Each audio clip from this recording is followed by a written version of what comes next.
Welcome, everybody, to Love and Relo, the voice of the relocation industry. I am your host, Ben Cross, and I am very blessed and fortunate to be with you this Tuesday, May 19th, talking to Stéphane Compain from Luxembourg. Very excited about that. We got a great show for you today. If any of you have been paying attention, you've seen Stéphane in the comments a lot. You probably have met him at Euro conferences or things like that. You may have seen a really cool video of him and his daughter. We're going to get into that. And you may have heard his podcast.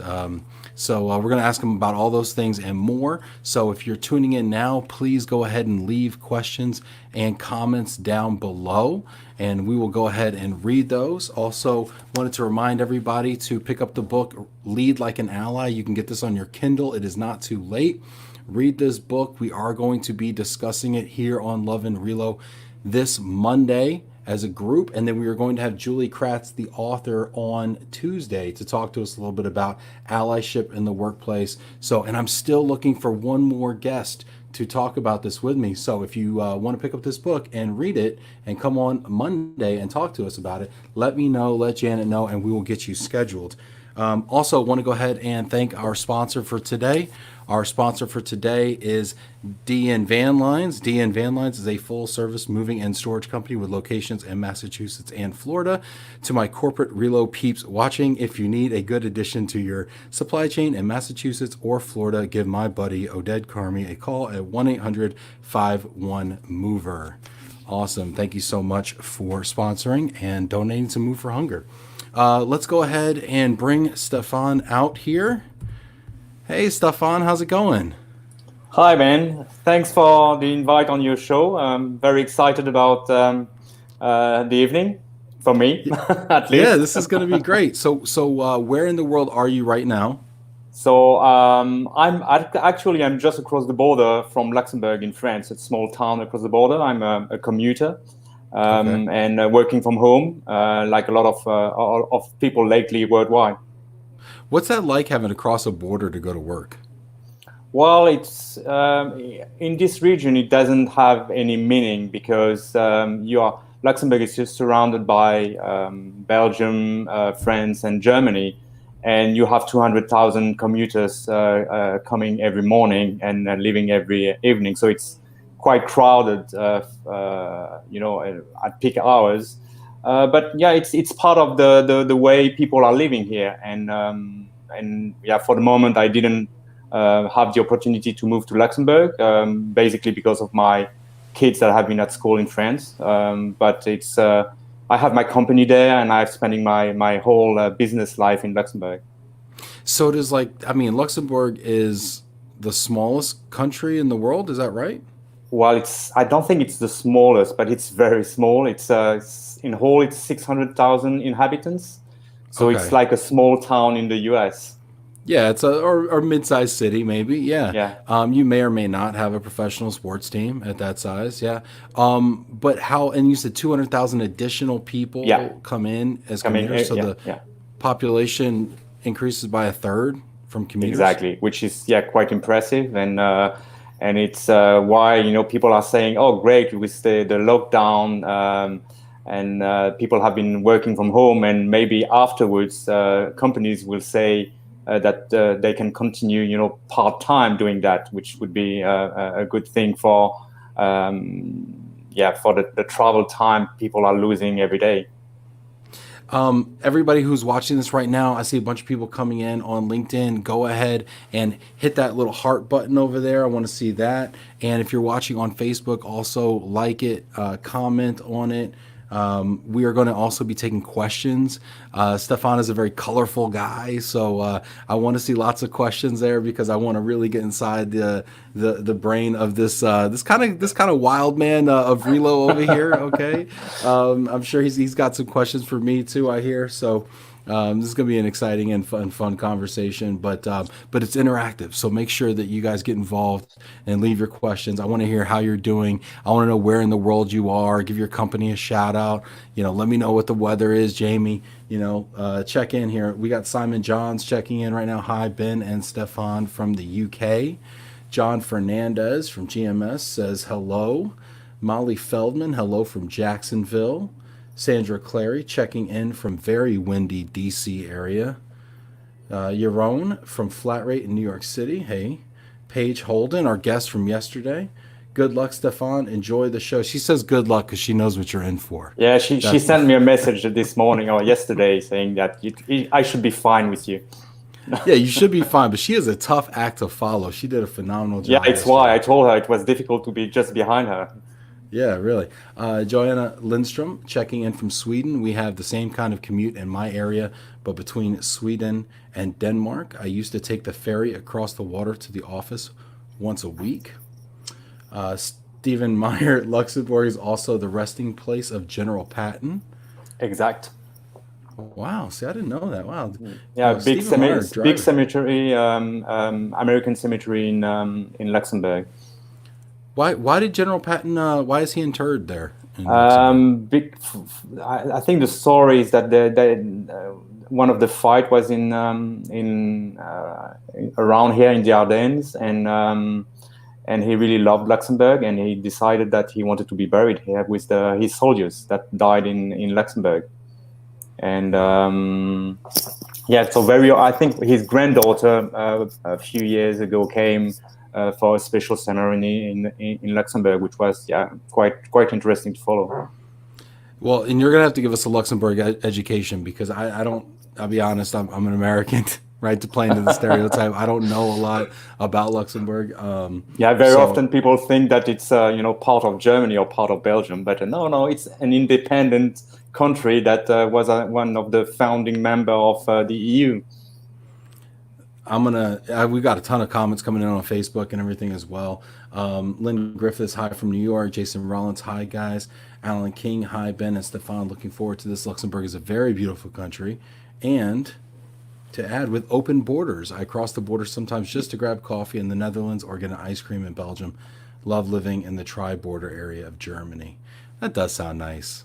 Yeah, just so that you know, during the whole lockdown everywhere in Europe and worldwide, Luxembourg never closed their borders. So you had borders checked from Belgium, Germany, and France, but on the Luxembourgish side, nobody was checking. It was open border. I mean, more than 60% of the health force, people working in hospitals are cross-border. So it was impossible for them to close the borders. It's great. Lorinus, hello from Hassenkamp in warm Germany. Jack Jampel, hi guys from Philly. Hey Jack. Paige Holden, giving us a little heart. I love it. Man, so many comments, Stéphane. You really do bring the people out here. Look at this. Let's see here. Jamie checking in from Mississippi. Guys, I want to hear your Luxembourg questions as well and questions for Stéphane. So get those queued up for me as well, all right? And make them really tough ones because he was asking some really tough questions yesterday of Paige. So let's really hit him with some wasn't zingers. Tough, come on. Oh, this is great. It looks like the LinkedIn questions are loading now, which is really cool. This is like a new feature here. So this you're a first, Stéphane. All the LinkedIn comments are loading here, so that's really awesome. Vinny saying hi, Stéphane. Hope all is well, buddy. Great seeing you. Hi to Ben as well. Hey, Vinny, how you doing? Vinny's gonna be on next week, so that's gonna be exciting. So I want to go ahead and ask you, Stéphane, tell me a little bit about your company and your story. Tell me your story in relocation. How did you get into the business? How did you grow in the business? And how did you get to where you are today? Well, I think my childhood was I was an expat child. Was born in the UK, traveled to Djibouti and Thailand, and then Switzerland. As a child, you lived in all those countries? Yeah. And my parents, my father was born in Hanoi and my mother was in Madagascar. So, very international. And I'm sorry. I have to pause you. I'm pausing you already. I know. Go ahead. Pause this early in the story, but as a child, you lived in Thailand and Djibouti, which is Africa, Asia, and you said Switzerland. I think Europe. Yeah, Switzerland. You lived in 3 continents by the time you were what age? 10. 10. How does that shape your childhood and your outlook from, or was it even too early to really have an impact? I think it has an impact because you are mixed with different cultures, and you have to adapt. So, when I have friends that say, oh, I have my friend from kindergarten, and, they are still in touch and they grew up in the same town. For me, I don't have any friends from my kindergarten time. So every time, it's like when you are relocating, every time you have to adapt. And as a child, you have to make new friends. And then when you have good friends, you have to move. And I even learned Thai when I was in Thailand. I lost everything when I arrived in Switzerland. But I was speaking fluently in Thai with my brother. You were speaking fluent Thai, and now you don't speak any Thai? No, nothing. It's just, after one, I think my mother told me that after 1 year and a half, we were only speaking French, and then, we forgot everything, which is quite crazy. I didn't know it could happen. Wow. And, then I did my studies in the UK. I had to do my military service in the Alpine Corps in France. And so where was your citizenship then, if you had lived in all those countries? I've always been French, but I have dual nationality because I was born in the UK, and my great grandmother was British. So yeah, different background as well. So your military service was in what country then? France? It was in France, doing it in the Alpine Corps. So it was a nice time in my life. I wasn't so happy to go there, but I really enjoyed it when I did it. So you went through your military service, and then how did you get into relocation as a profession? Well, so after the military service, I went to Paris because my girlfriend was living there, and I started. I've heard this story so many times. Yeah. There was a girl somewhere. Yeah, exactly, and she's my wife. So yeah, mine too. That's my girlfriend. Right there. It was in I don't remember which year, but hard time on the job market. Couldn't find anything. Spent 6 months answering to job interviews and sending CVs and so on. And one day I see this small ad in a newspaper looking for a future branch manager abroad. And I said, well, why not? And I ended up in Gennevilliers being interviewed by AGS. And so it's how it started. I was interviewed by, a lot of people must know her, Joëlle Castro, one of the sister of Alain and Gilles. From the Tayeb family, and I started as a junior sales guy in Paris. And junior. So what does a junior sales guy do? Well, I was doing surveys. Basically, I was trained to do surveys, and I did survey. It was the beginning of the international department at AGS, and I started for 6 months, and after 6 months. Alain Tayeb asked me, do you want to take the job of branch manager in Lyon? And I told him, well, I don't have any experience. I've only doing, it's my first job, and I've been counting furniture for 6 months. How does that qualify me to run an office? And after and he said, well, I don't ask you if you can do it. Do you want a job? And I said, well, okay, I take it. And so I went to replace branch managers. I'm going to stop you again. Yeah, I'm going to stop you again, okay? Because this is kind of a fascinating turn, right? Where you and I think in everybody's career, you can look back at when you went from associate to managerial level, right? That's always that big jump, right? When you go from frontline to administrative. What do you think they saw in you as a young junior sales guy counting furniture for 6 months on the job to make them want to entrust you with a branch manager position in Lyon? Well, I think I was, having looked for a job for 6 months, I really needed to keep my job, and I was hardworking, and I was starting my career, and I really wanted to, be able to grow in the business that I was starting in. And I was spending long hours, and I was keen to learn, keen to, do extra hours if it was necessary. And maybe also my international background, the fact that I spoke English, which was not really the case of a lot of people at AGS at that time. So maybe all this made the decision easier for when they decided to choose me or offer me the job in Lyon. So you go down to Lyon and you're running a branch. How old were you at this point? 25. 25. So you're maybe a bit over your head. I don't know. Yeah, What was that feeling? What was that feeling like? I was so scared, and basically I arrived in a branch which was maybe in France was the fourth biggest one at that time. I arrived with people that were much older than me, which with far more experience than me, and it was scary. And basically, I had to learn everything. And you asked Paige this question yesterday. How do you come into the role as the boss, but you're younger than some of the people, or you've been there less time than other people? So I want to turn that question around on you. And how did you handle that? Well,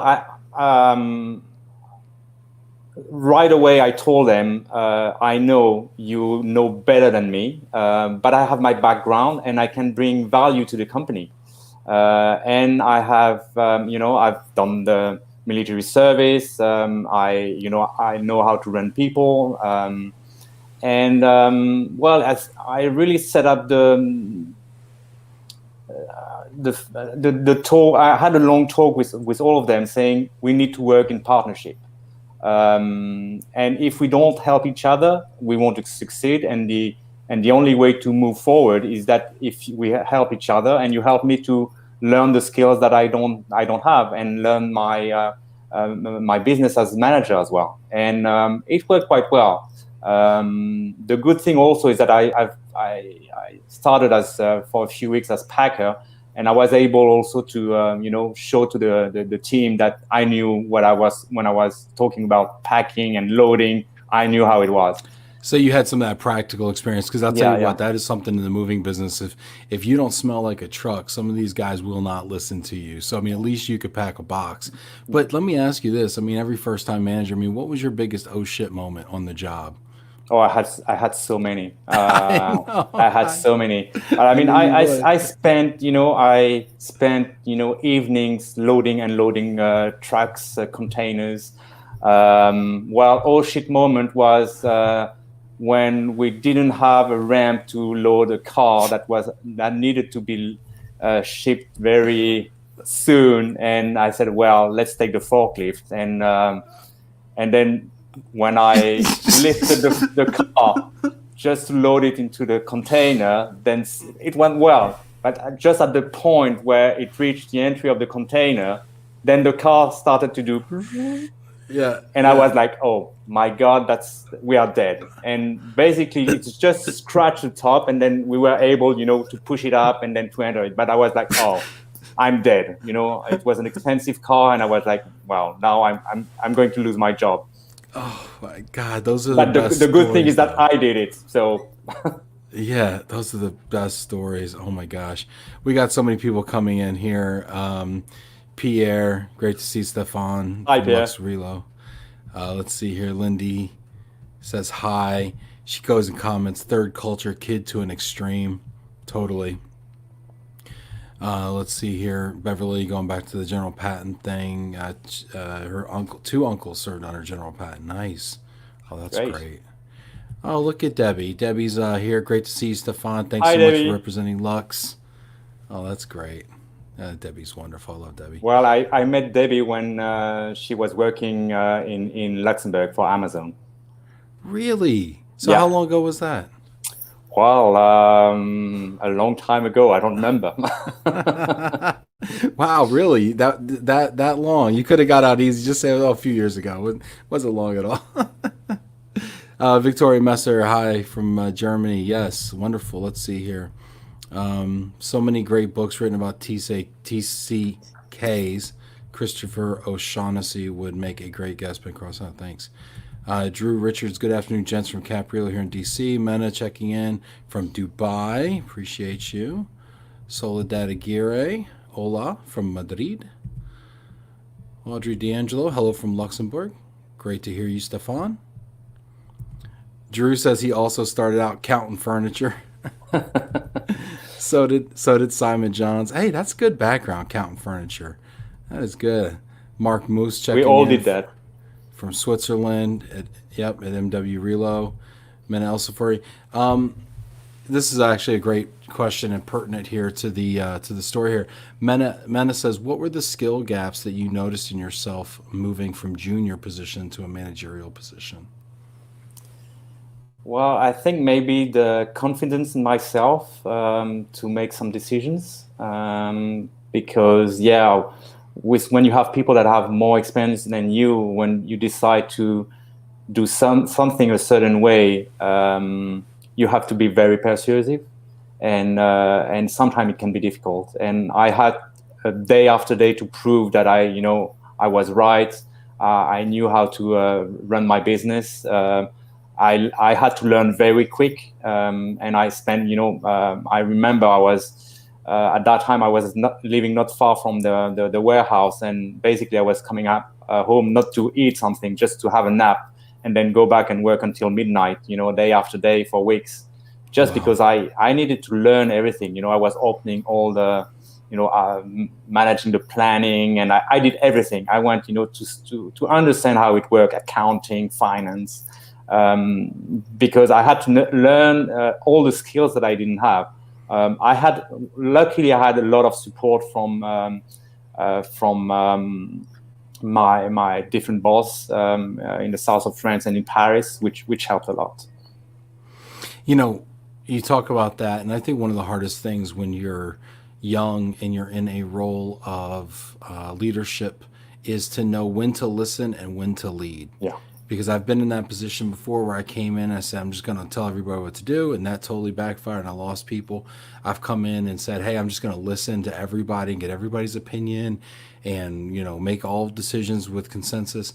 And sometimes people don't respect that and they just need you to make a decision. And so that's a really tough balance that takes some expertise and some experience. Yeah. Especially I had one sales guy, ex-military guy who was much older than me, and he didn't really like that I came in. He maybe thought that he would, have the job. I don't know, but I had, to work on that for many weeks, even months before. There was a kind of trust that built up between each other. But it was really a tough time. I had a lot of things that happened, and of course we all have stories in the moving industry. But sometimes, when there's an accident, whatever, the police comes in and you're only 26 and you're like, wow, how do I handle that? And you just have to get out of your comfort zone, and the police show up, like, who's in charge here? You're like, oh jeez. Yeah. Who dropped the Ferrari? That's not a fun game to play, by the way. I've played that game. Daniel Bagley, hi Ben and Stéphane. Hey Dan, how's it going? Audrey D'Angelo loves it, loves the stories. Debbie saying hi, hey Stéphane. Yep, it's such a small world. Isn't that true? I mean, Debbie's over here. She's at Nike. She's out in Portland. You've got your own company now, LuxRelo, and we're going to get to how you started that. And you're in Luxembourg. And you guys get to connect here on Love+Relo. Yeah, that's just great. Isn't that cool? Okay, so you're the 26-year-old branch manager in Lyon playing Who Dropped the Ferrari. How do you get from there to, here we are at LuxRelo? Is there other stops along the way? After 5 years in Lyon, I thought, that it was enough for me. I wanted to do something else, and basically, I wanted to go abroad. It's why I joined AGS, and I wanted to go, I don't know, somewhere in Europe, have a bigger branch, or have an real expat experience. And at that time, nothing was available for me. And at one point, I said, okay, now it's time to change. And I said, okay, let's do something totally different. And I looked for different jobs, and at one point, my sales manager who had left and was working for Allied said, "Oh, by the way, we are opening a branch in Strasbourg. Do you want to do it?" And it's how I ended up in Strasbourg after 5 years in working in Lyon for AGS. So I opened a branch, did everything from sales and set up a warehouse and so on. And basically after 2 years, I said, "Well, that's so boring. I moved backward. I had a proper branch with a lot of people, and basically I'm alone in Strasbourg, and the market is not as big as I thought it would be, less international, and I wanted to do something else." And so I went for an interview with my boss, who was country manager in Paris, to be his vice president. And at that time, I was Pierre Geronimo was working in Paris. And when I arrived in Paris, you had those two guys from head office in London, and I said, "Wow, strange." And basically, they told me, so second time in my career, the guy in Luxembourg resigned. Do you want a job? And I had 48. So it was on a Friday, and I had until the Monday to give my decision, and I didn't know anything about Luxembourg. And as it's in between Strasbourg and Paris, I called my wife, said, ask someone to take care of the kids, and on the Sunday we'll have a look at what is go Luxembourg. And have a look-see trip over the weekend to come back Monday. It's how I ended up in Luxembourg. What did your wife say more when than you make 20 that years call ago? and you're like, "Hey, we're going from Lyon to now Strasbourg and now Luxembourg and now." When we left Lyon, it was we both wanted something else. Strasbourg was more difficult because it's really people are so nice. The place is beautiful. Houses are fantastic, and it was difficult to make the decision to change. But in terms of job, it was I couldn't find anything that would suit me in the moving business in Strasbourg. So this is what brings you to Luxembourg. This move right here brings you to Luxembourg. Yeah. How did that go, and how long were you in that role before you decided, you know what, I need to kind of go do my own thing? Well, that's not the end of the story. I need the story. Tell me. So I ran the branch of Allied in Luxembourg for 2 years. It's the time where the company was acquired by Server. So it's a small word. I was so surprised when they sold it and then bought it again last year, or a year and a half ago when they bought Team. And so after 2 years, change of management, didn't feel so happy about the whole situation, and a private investor who had a moving company said, "I have a big problem with my small moving company, local one. I think that the lady in charge is just stealing money from the company, and I want somebody to turn it around, make it international, do overseas business, European business." And I said yes, and I moved to another job, which was I think this experience was the worst one.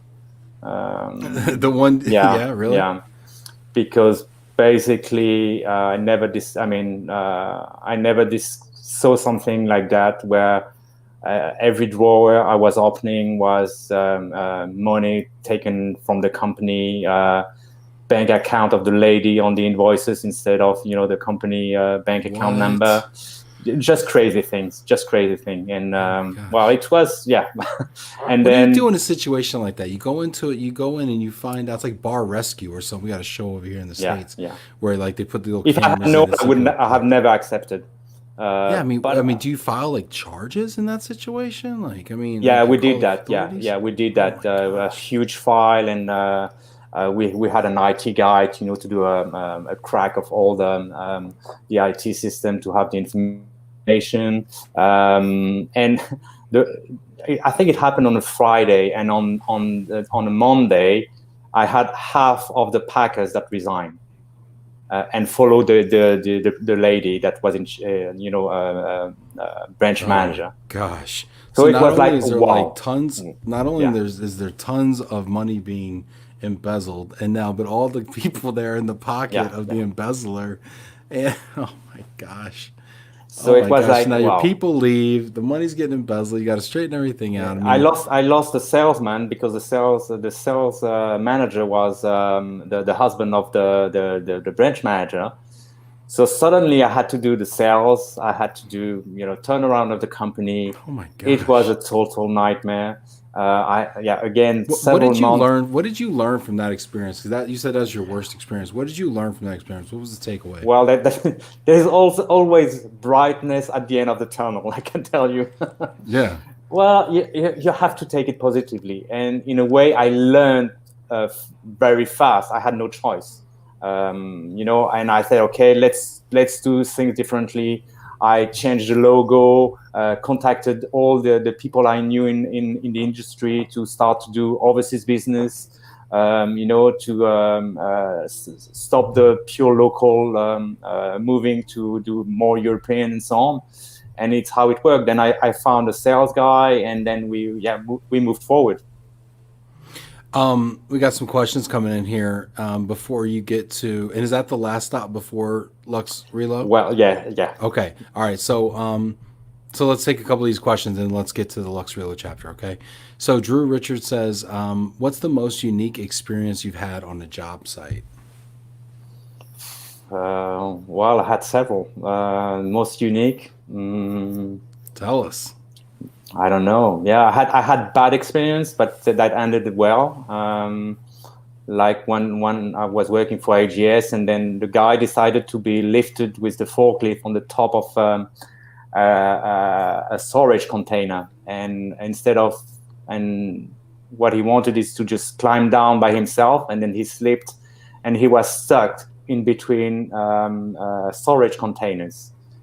And so it's when I had the police come in, and luckily the guy didn't die, and I had only a broken leg. But wow, that was so scary. That was one of the worst experience. Yeah. You're 26 and you get a guy that you think might die between two storage containers. Yeah. Yeah, man, this could have been a lot worse. Yeah, I can tell you, yes. Could have been a lot worse here. Let's see here. Mena says, how has COVID-19 pandemic impacted your way of thinking and your business strategy? I think like everybody else, the first week was like, wow, what's going to happen? Then you start to think it's for everybody the same. And if we listen to the news all day, then you end up staying in bed all day because it's too depressing. And I said, okay, let's be positive. Let's do things differently. We started to review our processes. Take the time that you don't have on a normal working life, because on a day-to-day job you have all the operations, and you don't have to review all your processes, all your documents. And we did that. We used the time to review everything, so that we will be working much better and faster now than we used to do. And I also reinvented myself. You've seen that I've started to have interviews. I launched my podcast. Let's talk about that. Let's talk about the podcast. So was the podcast like a direct response to the times that we're in now, or is this something you've been working on for a while? No. It's really it's fresh. It's really fresh. I started to have discussions with a few people, with Roman that you had on the show, and I was interviewed by a guy called Josh in Canada on his podcast, and I listened. I basically, when I was in my car for the past 2 months, I've been listening to podcasts and to really interesting people with fantastic backgrounds, and learning about their journey from where they were until their entrepreneur's life. And I thought it was really interesting. And then discussion with people and so on, and people say, oh, why don't you do it? And it's how I did it. I said, okay. And I have also a great mentor who is pushing me and to get out of my comfort zone and to explore new things. And he said, "Why don't you do it? Go for it." So you created this podcast. What's the name of it? It's Lux Talks. Talks podcast. Yeah. Okay. And basically, the idea is to interview entrepreneurs, relocation people, and also expats. So I think expats can have great stories as well, even if they are not from our industry. And where can people find the podcast if they want to listen to it? So you can just go on every podcast platform, type Lux Talks, or you can. There's a website. You just type www.luxtalks.net. Okay, awesome. So so you created this podcast, and that's been kind of your one of your responses here to COVID-19. Where do I want to go with this? What have you learned from the podcasting game? Just out of curiosity, because as one person that creates a lot of content to another. The thing is that you need to learn all the time, and I think that the podcast for me has been the interviews and listening to podcasts. And now I think I had my third interview. I learn a lot. I mean, the experience of the people when what they went through,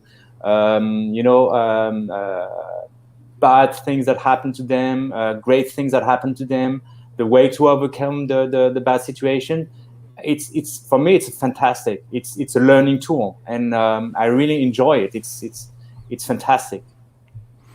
Yeah, it is really cool when you get to learn every day from somebody. Got a question here from Janet. Is your mentor a friend, or have you hired someone to encourage you to grow and move out of your comfort zone? I think when I was working in my previous jobs, even if I was part of big groups, sometimes you feel very alone in your country, and you don't have people you can talk to or can challenge you. It's different when it's your boss that is maybe located in Brussels or London. And when I started LuxRelo, I said, okay, at one point we'll have to do it. And after 3 years, I was starting to be too much into the operations, the day-to-day business, and I didn't take the time to step back and have a broader view. And I had this guy I went to, he did a few workshops, and I really loved what he was doing and the way he was pushing people and so on. And so at one point he said, I think it was 1.5 years ago, he said, well, basically I have a free space, who's going to take it? And I said, I'm going to take it. And it's somebody that is not from the industry, but he's a guy that has a lot of experience. He's been working in many industries, transportation. He's been running a dress shop or something like that. So very interesting background. Nice. And so he knows what he's talking about, which is great for me.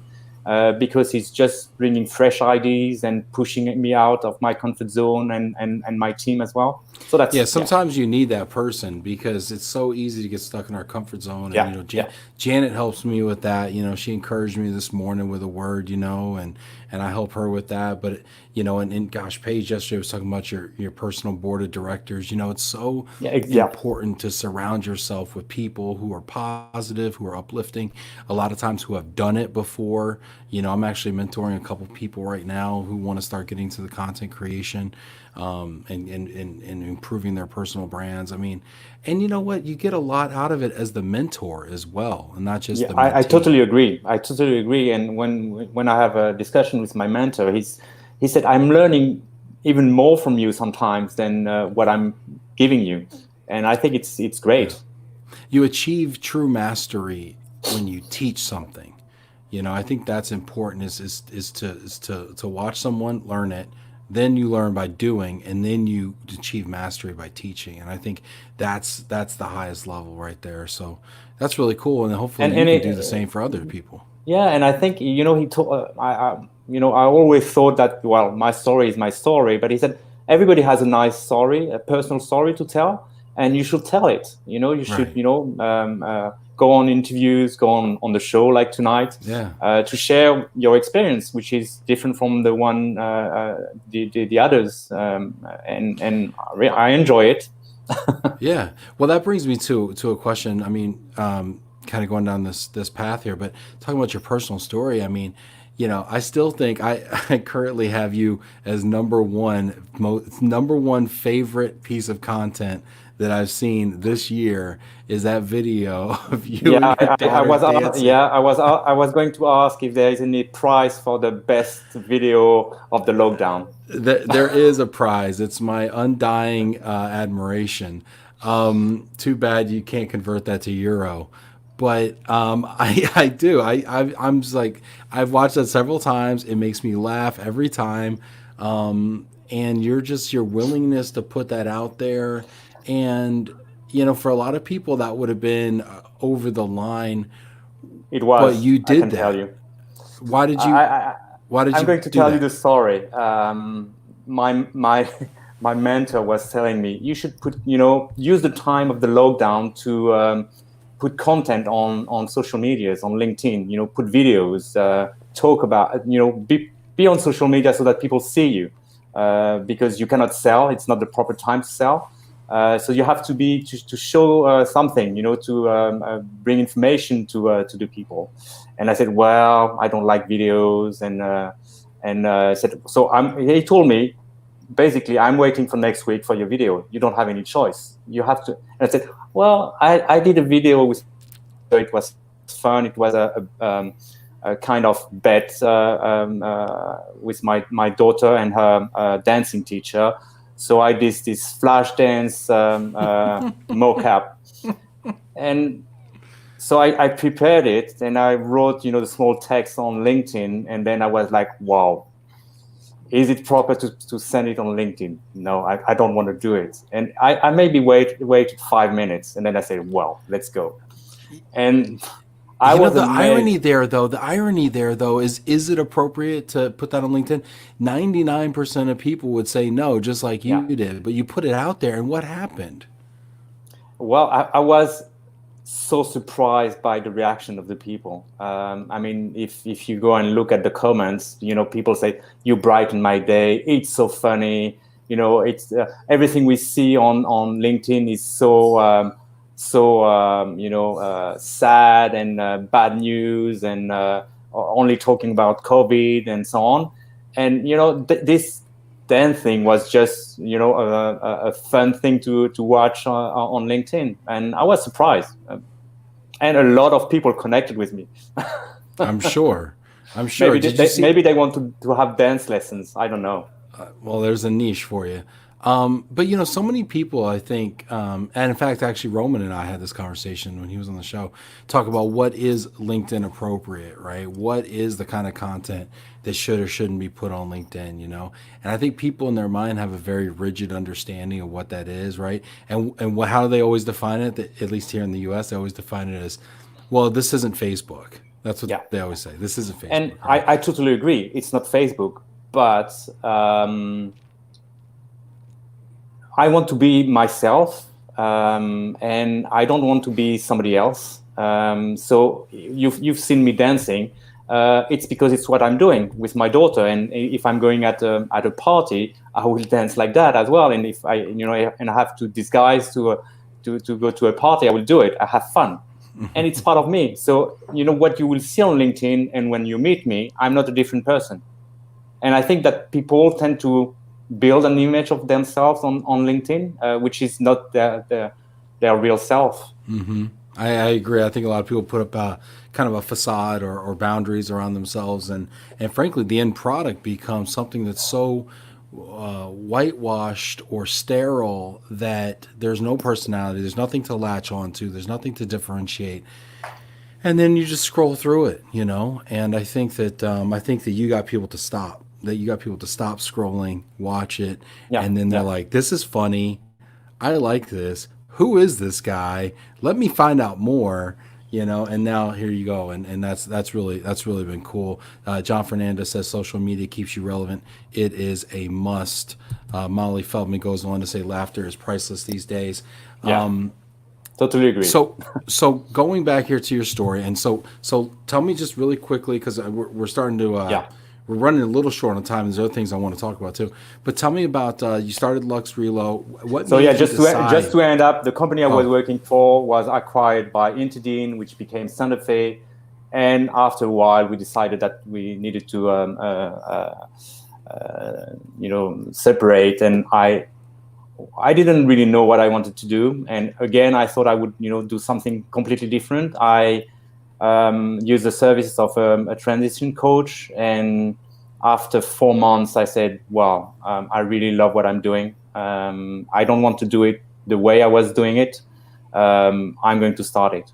And the good thing is that my wife was working as a freelance consultant for several relocation companies in France, across the border, in Luxembourg. So it made sense. We said, okay, better than me the operational part, and I can, with my experience as branch and country manager, we can do it. And the only thing that was new for us is to be entrepreneurs, but all the rest I knew it. So LuxRelo, so what do you guys do exactly? Let people know if they don't know what aspects do you handle. Yeah, basically we are a local DSP, so immigration and relocation, and we offer. We also do move management. Like I told you before, once a mover, always a mover. So yeah, I think maybe 3 months after I set up the companies, I had ex-partners that called me saying, "Can you provide assistance in Luxembourg?" And as I still had my subcontractors, it's how I continue to provide origin or destination services in Luxembourg when it's needed. Nice. We got some comments coming in here. Francine Dresty says, during this time, there's definitely more flexibility. Being transparent is so important and really welcoming. Katie Linehan says, it has to be fun, and smiling and laughter make life so much richer. I agree. We do have a question here, actually, from Sandra Clary, and unfortunately, there's a little glitch with LinkedIn. Her face didn't appear here. But Sandra says, when you came to the realization that you needed to extract yourself from the ops day to day, how did you work with your team to help them successfully step into the void? Well, or have you ever even extracted yourself from the day to day? Yes, I did. And basically, you have to trust your team that they can do it. I had to delegate more work to my wife as well. And how did that go for you? Very well. And she was the one also who told it to me before. You need to step back. And I can handle the extra work, and you just need to do other things. And discussing with our team, freelancers, we said, okay, now we'll give you, we'll trust you more, and you'll handle the file from A to Z, because I don't need to be involved on the day-to-day operation when it's not needed. And they ran with that, and you didn't have any problems. Yeah. I think really from the beginning, the idea of our company is to be partners. Partners with the freelancers, with our suppliers, with our accounts. It needs to be a win-win situation, and it's the way I want to work. And it's much easier to work that way, and it's more fun as well. So, Stéphane, we have a little bit of time left, and I know that you had some questions as well, or some things you wanted to talk about. So I wanted to leave some time for us to have kind of to switch it up a little bit. And something we've been doing lately is leaving the last kind of 10 minutes for kind of more of a Q&A between myself and the guests. So, Stéphane, what do you got for me? I don't know. I feel like you've had a devious smile on your face. I was wondering. I've seen some past shows where you of course you were not in your office, but it was more casual. And I was wondering, maybe if your profile picture should be like that. What do you think? You think I should be wearing a hat in my profile picture? Yeah, no. I do. I like the hat. When I saw the invite for the week, you had your hat on, so I was surprised that you didn't change your profile picture on LinkedIn. Is that a bowler hat right there? Well, it's a fake one. It's a fake bowler. Yeah, it's more like a Clockwork Orange kind of style. What's funny actually is my father's side of the family, they're the bowlwares, and the rumor is that we go back to France to the bowler and the family that created the hat or something. Okay. I don't know. So, but yeah, I think it is time for an updated LinkedIn photograph. Which for me as well, I have less hair than I used to have, so I need to change it as well. You know what I say about headshots is invest good money in a headshot because it ages like fine wine. Yeah. Because you're not going to get any better looking the older you get, so you might as well really nail it when you're like 30 and just ride that wave. Well, but then when people meet you, that's a bit different, no? Yeah, they don't recognize you. Yeah, well, that's why you got to make live videos, and then people always know what you look like. But yeah, I definitely need to get a new headshot. Do you think I should stick with the hat? You think I should make that part of the brand, is the hat? Well, maybe not on LinkedIn, but maybe for your show, that would be great. It seems to be part of you. I do. I like hats. I like hats a lot. So, I wear hats. why not? The house even. Be yourself. No, seriously. Good point here. Lana Rectal says hi, Stéphane and Ben. Let's see, we got people. I love when people start talking to each other too. That's really cool. Let's see here. I got a question for you actually. So you had mentioned that you really enjoyed the Bill Grabel interview that we did here on the show about a week ago. What was it about that interview that really stood out to you? Well, first, it's somebody well known and well respected in the industry. And what I really liked is how he cared about his team, and that it was his primary concern with the COVID. And well, you have this guy running a big company and very successful, and with a lot of employees, and to hear that it's his main concern and that it is focus in this difficult time. It's really touched me. I think I think it's important. You have to remind yourself all the time that your company can only be successful if you take care of your employees at all time. Of course, sometimes you have difficult situations. You have to take tough decisions for to be able for the company to survive. But still, you need to do things properly and to respect your employees. Yeah, it was really cool. Actually, we got a couple of clips from that that we're gonna drop on LinkedIn just to let people know in case they couldn't stick around for the whole hour conversation.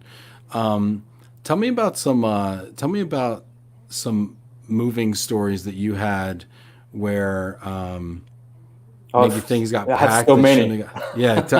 Tell me your funniest moving story.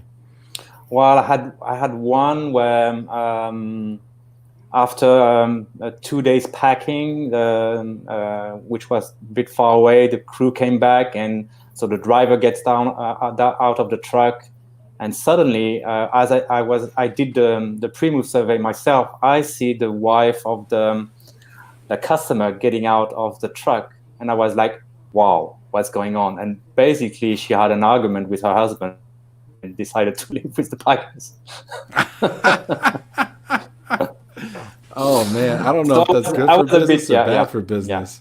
Yeah. Oh my gosh.